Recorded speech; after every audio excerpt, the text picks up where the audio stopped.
तो इसमें अकेले अडानी तो नहीं रिश्वत देने वाला दोषी हो गया, लेकिन रिश्वत लेने वालों की कोई चर्चा नहीं हो रही। क्यों भाई? अगर ये मामला वास्तव में जो कोर्ट कह रही है वो सही है, तो फिर अगर अडानी के खिलाफ जो मामला दायर हुआ, तो फिर वो मामला ये जो तमाम स्टेट्स हैं, यहां के ब्यूरोक्रेट्स और यहां के मुख्यमंत्रियों के खिलाफ क्यों नहीं दायर हुआ? क्यों? सोचिए जरा भाई, दोनों के खिलाफ दायर हो, रिश्वत देने वाले के लिए भी और रिश्वत लेने वाले के लिए।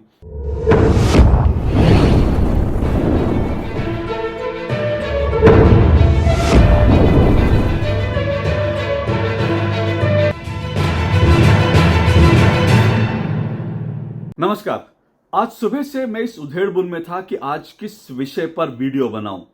सुबह से बार बार सोच रहा था कि किस विषय पर आकर आपसे संवाद करूं।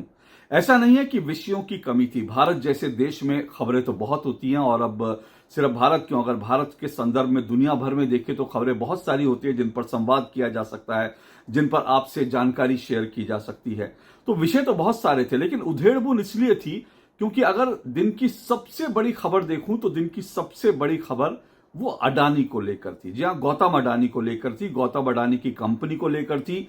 अमेरिका में गौतम अडानी पर जो आरोप लगे हैं, करीब करीब 2000 करोड़ रुपए से ज्यादा के रिश्वत देने के, जो धोखाधड़ी, फ्रॉड और रिश्वत देने के जो आरोप लगे हैं, सबसे बड़ी खबर तो वही थी। आखिर राहुल गांधी ने भी उस पर आकर प्रेस कॉन्फ्रेंस कर दी, उसके बाद बीजेपी ने भी इसके जवाब में प्रेस कॉन्फ्रेंस कर दी, अडानी ने भी इसको लेकर के अपना एक बयान जारी कर दिया। तो सबसे बड़ी खबर तो यही थी, क्योंकि नई दिल्ली से लेकर न्यूयॉर्क तक यही खबर सुर्खियों में थी।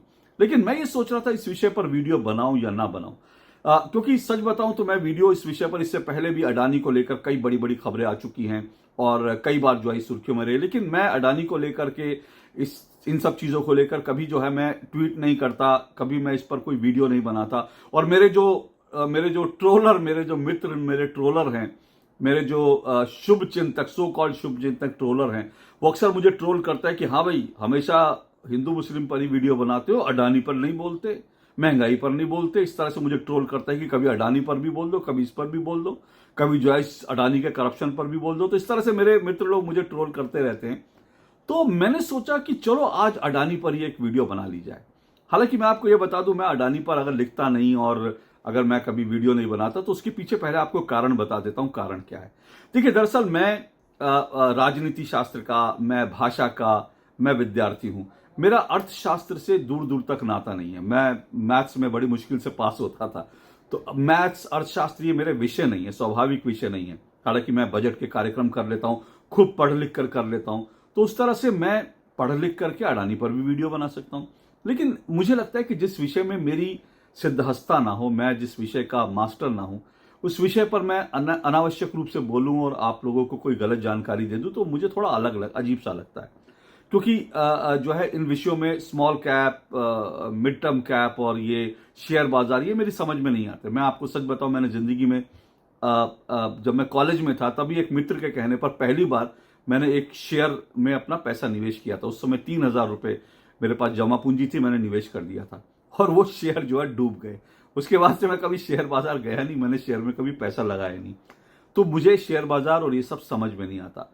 तो इसलिए मैं कह रहा हूं कि मुझे दरअसल इस बारे में बहुत समझ नहीं है, इसलिए मैं इस विषय पर आकर बोलता नहीं, इस विषय पर आकर मैं वीडियो बनाता नहीं। लेकिन अब आज जो है असाधारण परिस्थिति है। हालांकि मैंने ये भी बता दूं, इससे पहले आगे बढ़ूं, ये भी बता दूं, मैंने एक बार जो है अडानी को लेकर एक ट्वीट कर दिया था, और मुझे याद नहीं वो विषय क्या था। तो मुझे किसी मेरे मित्र ने कहा कि आजकल बड़े अडानी जी के फेवर में बोल रहे हो, बड़ा अडानी जी को लेकर ट्वीट कर रहे हो, क्या उनसे कोई डील हो गई है, क्या एनडीटीवी में जा रहे हो, फलाना ढिमकाना, बड़ी सारी बातें की। मैंने कहा भैया, मेरी डील किसी से नहीं है, ना मैं अडानी जी को जानता हूं, ना मैं दूर दूर तक उनके चैनल में मेरे जाने की कोई जो है दूर दूर की कोई संभावना है।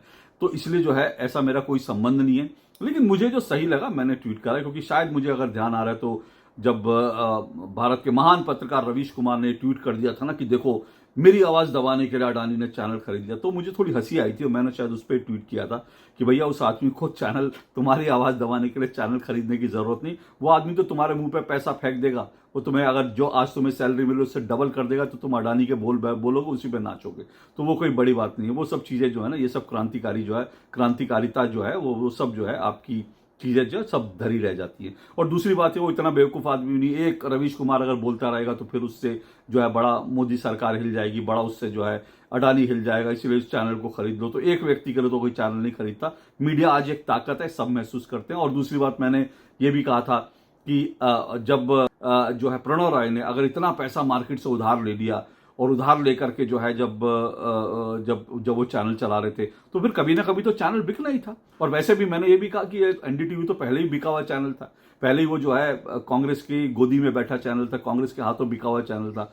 तो इतनी बार बार बिकता है, तो एक बार और बिक गया तो कौन सा फर्क पड़ गया। तो इसलिए मैंने ये सब चीजें कही थी। तब उन्होंने कहा, मेरे मित्रों ने कहा कि अडानी से, तो मैं बता दूं, मेरा अडानी जी से कोई दूर दूर तक लेना देना नहीं है, ना मुझे एक भी पैसा अडानी जी से मिलता है, पर मुझे एक भी पैसा जॉर्ज सोरोस से भी नहीं मिलता, अमेरिका की डीप स्टेट से भी नहीं मिलता, कांग्रेस से भी नहीं मिलता, बीजेपी से नहीं मिलता। तो मैं इस एजेंडे को लेकर के जो है जॉर्ज सोरोस का एजेंडा ले आऊं, उसको आगे बढ़ाऊं, कांग्रेस का एजेंडा ले आऊं, उसको आगे बढ़ाऊं, अडानी के ऊपर करूं जब मेरी जानकारी नहीं, क्योंकि मैं रवीश कुमार जी जैसा तो हूं नहीं कि हर विषय पर उनको ज्ञान है।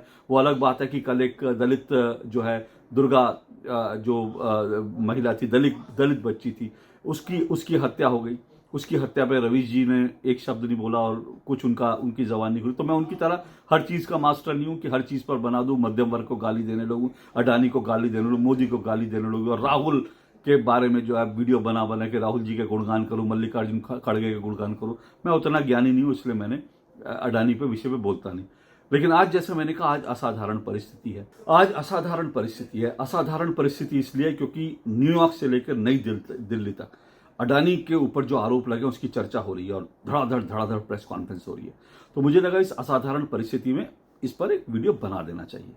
लेकिन मैं आपको ये बता दूं, मैं फिर से ये कहते हुए कि मैं अर्थशास्त्र का, मैं इन सब चीज़ों का कोई जानकार नहीं हूं, शेयर बाजार का, शेयर मार्केट का, फंडिंग का, कैपिटल, इन सब का। तो इसलिए मैं कुछ सवाल जो मेरे मन में एज ए कॉमन मैन उठते हैं, मैं उन सवालों को आपके सामने रख देता हूं। और मैं ये भी आपको बता दूं बड़ा स्पष्ट रूप से कि अडानी हो या अंबानी हो या कोई भी बड़े से बड़ा उद्योगपति हो, वो आसानी से, बड़े प्यार मोहब्बत से और बड़े सीधे रास्ते पर चलकर जो है वो इतना बड़ा आदमी नहीं बनता। भारत का जो सिस्टम है, और इसमें अडानी अंबानी नहीं, मैं भारत के बड़े बड़े उद्योगपतियों की, चाहे राहुल बजाज जो हैं, वो कांग्रेस की कोठरी में थे और एक समय में मुंबई बॉम्बे क्लब एक होता था, कांग्रेस की कोठरी थी पूरी। बॉम्बे के जो बड़े बड़े उद्योगपति, बॉम्बे क्लब कांग्रेस के साथ होते थे, उनको हर तरह से जो है सुविधाएं मिलती थी। और मैं ये भी जानता हूं, मैं आज आपको ये भी जानकारी दे दूं, मेरे एक जानकार खुद जो है बताते हैं कि मुंबई से अब वो दुनिया में नहीं रहे, इसलिए, नहीं तो मैं उनकी टेस्टिमनी आपके सामने अभी रखने में इसलिए नहीं हूं क्योंकि वो अब इस दुनिया में नहीं रहे, लेकिन वो कांग्रेस पार्टी के लिए काम करते थे। और मैं ये भी बता दूं कि वो खुद जो हैं, उन्होंने कांग्रेस के आज के समय में एक सांसद, एक बड़े नेता, जो एक उद्योगपति घराने के जो हैं दलाली का काम करते थे, उनके साथ जाकर उन्होंने दिल्ली में कांग्रेस के बड़े बड़े मंत्रियों के पास उस बड़े उद्योगपतियों के जो है सूटकेस पहुंचाए। उनके साथ उनकी गाड़ी में सूटकेस भरकर आते थे हर महीने की 1 तारीख को, और वो पहुंचाते थे। वो सब चीजें, तो भारत में कोई भी चीज, बल्कि मैं तो देख रहा था, एक व्यक्ति ने, एक सोशल मीडिया पर एक इन्फ्लुएंसर ने ट्वीट करा, उसने लिखा कि भाई, भारत जैसे देश में यहाँ तो आपको गोलगप्पे का ठेला लगाना हो तब भी आपको जो है पुलिस को रिश्वत देनी पड़ती है।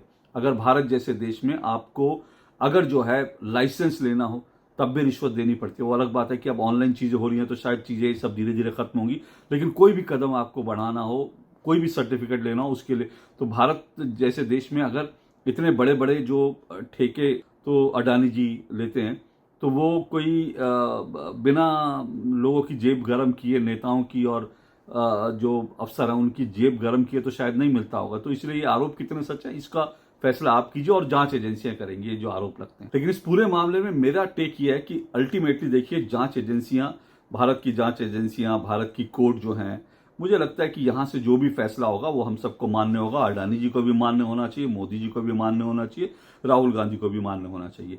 अब वो कोई अमेरिका की कोर्ट जो है हमको आकर ज्ञान नहीं देगी, हमको नहीं बताएगी कि जी ये गलत है, सच है। मैं उसको तो कम से कम मानने के लिए तैयार नहीं। मैं मानता हूं भारत के सिस्टम में खामी हो सकती है, लेकिन भारत का सिस्टम जो निर्णय देगा वही हमको मोटे तौर पर स्वीकार करना चाहिए। लेकिन अब जो कि ये मामला बढ़ गया, तो मैं आपको अब कुछ चीजें आपके सामने, जैसा मैंने कहा, एक आम व्यक्ति के तरह और एक पत्रकार की तरह जब मैं खबरों का विश्लेषण करता हूं, तो उन खबरों का विश्लेषण करके कुछ चीजें जो मेरे दिमाग में आती हैं इस संबंध में मैं वो एक एक करके आपके सामने रख देता हूं। पहली बात, आप जानते हैं कि अडानी पर ये धोखाधड़ी का जो और रिश्वत का जो केस लगा है, इसके कारण भारत का शेयर मार्केट करीब करीब 23% तक गिरा। अब ये 23% तक गिरा तो इसका नुकसान किसका है? पहली बात अंदाजा लगा लीजिए, भारत का नुकसान है, इन्वेस्टर्स का नुकसान है।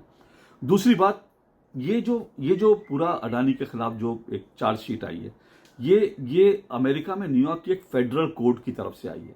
ठीक है, अब अमेरिका की फेडरल कोर्ट, और आरोप क्या है? आरोप ये है कि अडानी जी ने, दरअसल ये जो 54 पेज की जो चार्जशीट है, इसमें आरोप ये है कि अडानी जी ने भारत के अंदर एक प्रोजेक्ट लेने के लिए छत्तीसगढ़, आंध्र प्रदेश, तमिलनाडु, ओडिशा, JNK, इन स्टेट्स में 2021-22 में एक प्रोजेक्ट लेने के लिए उन्होंने रिश्वत दी, 2000 करोड़ की करीब रिश्वत दी।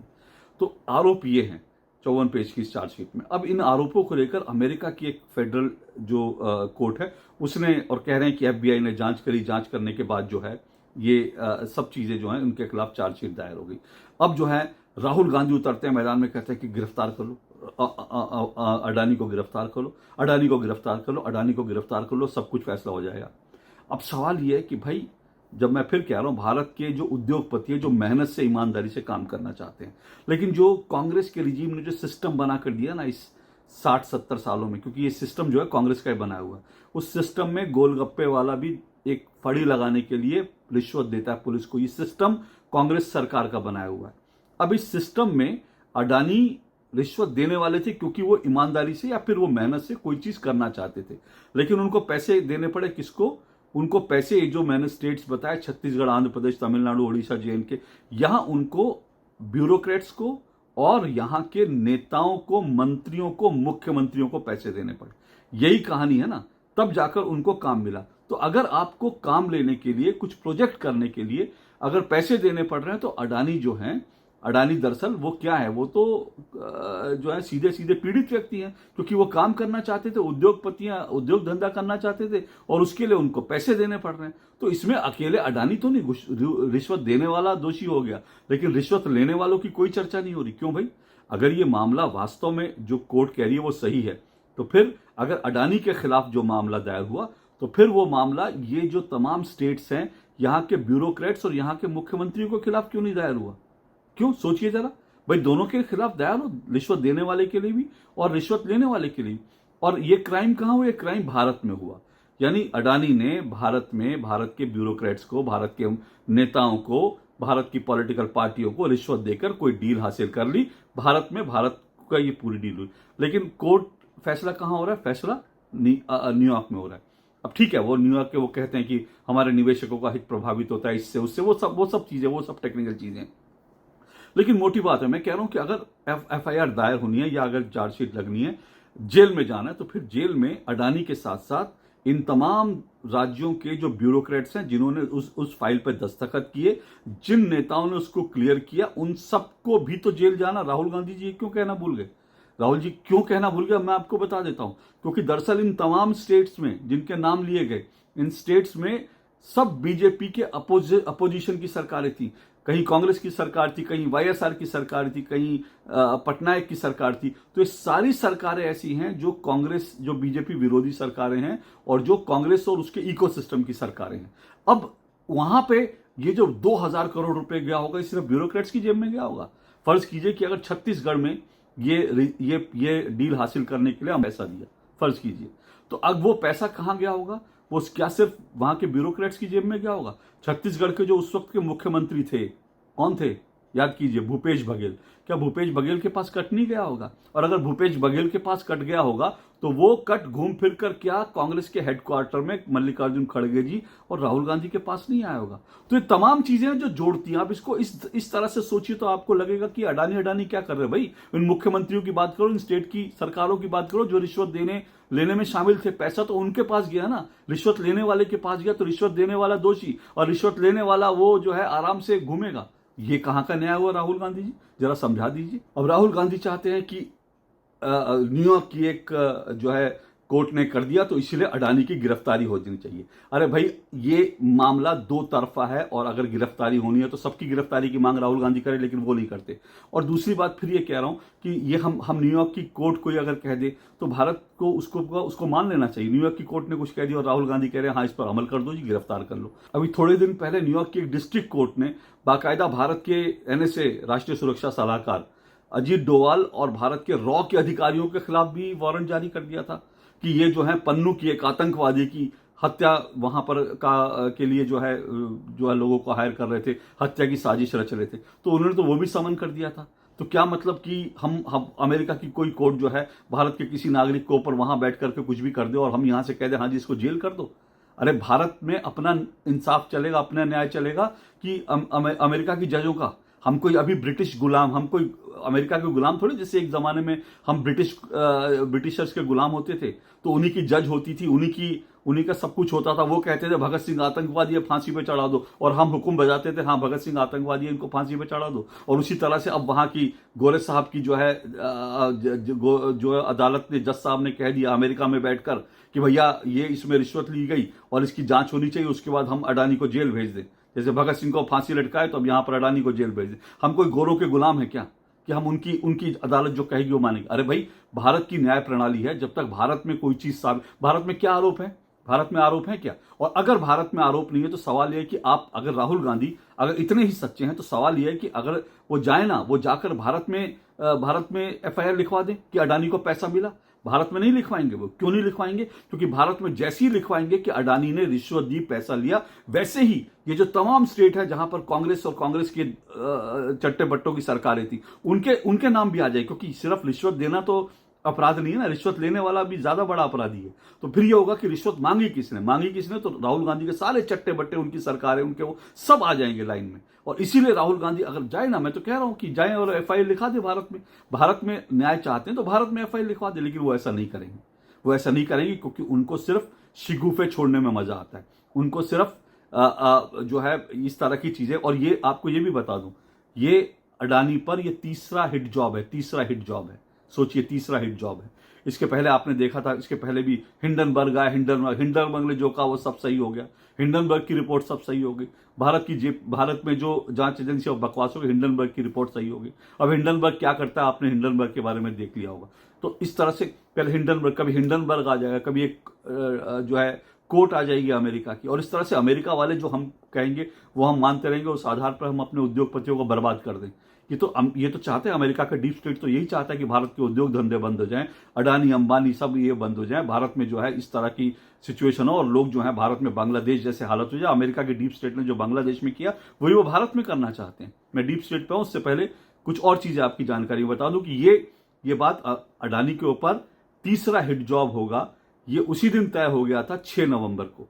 6 नवंबर को यह तय हो गया था। क्यों? क्योंकि 6 नवंबर को गौतम अडानी ने, ट्रंप जब अमेरिका के राष्ट्रपति चुनाव के फैसले आए थे 6 नवंबर को, तो गौतम अडानी ने बाकायदा अमेरिका के राष्ट्रपति ट्रंप के लिए एक बहुत खूबसूरत ट्वीट किया था कि एक ऐसा आदमी जो उनके ऊपर हमले हुए, ये सब, उसके बावजूद जो है वो हिम्मत से खड़े रहे। तो उन्होंने जो है गौतम अडानी ने बाकायदा ट्रंप के लिए ट्वीट किया था। और जब जिस दिन ने ट्वीट किया था उसी दिन तय हो गया था कि 25 जनवरी से पहले गौतम अडानी पर एक और हिट जॉब जरूर होगा।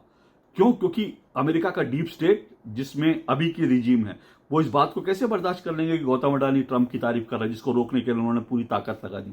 तो वो हिट जॉब 6 तारीख को तय हो गया था कि एक और हिट जॉब होगा 25 जनवरी से पहले, और हो गया। ये तीसरा हिट जॉब हो गया। अब ये जो पूरा का पूरा डीप स्टेट है ना अमेरिका का, इसमें भूमिका ये भी क्या है ये भी समझ लीजिए। अब आप समझ लीजिए कि वहां की जो अदालतें हैं, अब हमारे यहाँ की तरह यहां पर जो जजों की नियुक्ति होती है, भारत में जो है कोलेजियम करता है, उस तरह से अमेरिका में इस तरह से नहीं होता। वहां पे जजों की नियुक्तियां कोलेजियम नहीं करता, बल्कि वहां की जो सरकारें हैं वो जजों की नियुक्ति करती है। तो जिसकी सरकार होती है, जो संसद में जिसके पास बहुमत होता है, वो अपने हिसाब से जजों की नियुक्ति करता है। और क्या आप जानते हैं कि अमेरिका की एक जो है थिंक टैंक की रिपोर्ट ये कहती है कि पिछले कुछ सालों में सबसे ज्यादा जजों की नियुक्ति अगर किसी ने की है तो वो जो बाइडेन ने की है, जो अभी वहां के राष्ट्रपति हैं। जो बाइडेन ने, ये अमेरिकी रिपोर्ट कहती है, जो बाइडेन ने सबसे ज्यादा जजों की नियुक्ति की है। और जजों की नियुक्ति भी कैसी कैसी नियुक्ति हो रही है वो आप ट्रंप के मुंह से सुन लीजिए, क्योंकि ट्रंप ने ट्वीट करा है, ट्रंप ने ट्वीट करके चेतावनी दिया, वार्निंग दिया है कि ये जो रिजीम है, क्योंकि अब वहां सरकार तो वो चुनाव तो जीत गए हैं, लेकिन वो ये कह रहे हैं कि अभी भी लगातार ये जो रिजीम है, बाइडन रिजीम है, वो लगातार जो है जो रेडिकल लेफ्टिस्ट हैं, रेडिकल लेफ्ट समझ, जो कट्टरपंथी लेफ्ट, जो मतलब जिनको जो जो जो ये जो पूरा इकोसिस्टम चलाते हैं ना, जो भारत को उभरता हुआ नहीं देख सकते, वो कह रहे हैं रेडिकल जो लेफ्टिस्ट हैं लगातार ऐसे जजों की, अब सोचिए जजों को लेकर ट्रंप कह रहे हैं कि रेडिकल जजों की नियुक्तियां लगातार की जा रही हैं और लगातार की जा रही, चुनाव होने के बावजूद, और इसलिए वो कह रहे हैं कि ये सब बंद कर दो, जब नई सरकार आ गई है, नई सरकार आएगी वो नियुक्ति करेगी, ये सब करना बंद कर दो, नहीं तो इन सब के खिलाफ जांच होगी, ये ट्रंप कह रहे हैं। और एलन मस्क ने भी इसको ट्वीट करके लिखा कि बहुत इंपॉर्टेंट मैसेज है। तो आप समझिए कि अमेरिका में जजों की नियुक्ति कैसे होती है, उसमें भी जो पूरा का पूरा ये जो है डीप स्टेट है उसका हाथ रहता है अमेरिका में जजों की नियुक्ति में भी। और ये भी एक रिपोर्ट आई है, ये भी आपको बता दूं, ये भी रिपोर्ट आई है कि बाकायदा जॉर्ज सोरोस ने जो पूरी एक मंडली वहां पर है, उनके कुछ लोग हैं जो उन्होंने प्रमोट किया, और उसने करोड़ों अरबों रुपए जो है वहां पर जजों की नियुक्ति में, इस पूरे की जो बाइडन की जो रूल, बाइडन का जो शासन है उनके साथ मिलकर के इसने पूरी तरह से जो है जजों की नियुक्ति के लिए भी एक बड़ा रैकेट चला है। इसके ऊपर पूरे के पूरे आप सोशल मीडिया पर जाएंगे, इस पर आपको बहुत अच्छी जानकारी मिलेगी। और ये जो बाइडन है, बाइडन अकेले नहीं, इस बात को समझिए, इसमें कहा जा रहा है ये पूरा का पूरा जो डीप स्टेट है जिसने अभी टॉपल किया पूरा बांग्लादेश में जिस तरह से, उसमें कौन कौन है, उसमें जो बाइडन तो कहते हैं कि एक कठपुतली है, जो बाइडन के पीछे जो है ओबामा है, ओबामा का असली हाथ बताया जाता है। इसमें हिलेरी क्लिंटन, और क्लिंटन का जो पूरा वो है, क्लिंटन और हिलेरी क्लिंटन है, और उसमें साथ साथ जॉर्ज सोरोस है। ये पूरी की पूरी मंडली इस वक्त जो है अमेरिका में डीप स्टेट को जो है चला रही है, और डीप स्टेट को कहीं सरकार के रूप में, कहीं डीप स्टेट के रूप में चला रही है, और उनका बहुत बड़ा हाथ है वहां पर जजों को प्रभावित करने में और इस तरह के फैसले निकालने में। तो आप समझ लीजिए कि पूरा का पूरा इकोसिस्टम चाहता क्या है, ये चाहता है कि 25 तारीख को जब तक ट्रंप वहां पर जो है राष्ट्रपति पद संभालते हैं, तब तक वो भारत को बड़े से बड़ा नुकसान पहुंचा देना चाहते हैं। मणिपुर में भी कुकी आतंकवादी जो हैं वो लगातार इस तरह की चीजें कर रहे हैं, लगातार वहां पर हिंसा को बढ़ाई जा रही है।